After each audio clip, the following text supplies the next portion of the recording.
YouTube channel மூலியமா sales கிடைக்குதுன்றத விட நான் கேக் செஞ்சு கொடுத்து அதை சாப்பிட்டு ஒரு 10 பேர் சாப்பிட்றாங்க. இப்போ ஒரு கேக்னா ஒருத்தர் மட்டும் சாப்பிட போறது இல்ல, ஒரு 10 பேர் சாப்பிடுவாங்க. அந்த 10 பேருமே டக்குன்னு ஆர்டர் நெக்ஸ்ட் நான் இது சாப்பிட்டு தாங்க மறுபடியும் வந்தேன்.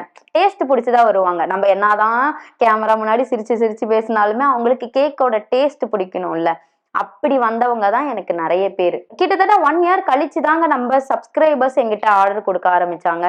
சீரியஸ்லி உண்மை அதுதான். 1 இயர் வரைக்குமே நம்ம ஃப்ரெண்ட்ஸ் அண்ட் ஃபேமிலி அதுக்குள்ளதான் நமக்கு ஆர்டர்ஸ் வந்துட்டு இருந்துச்சு.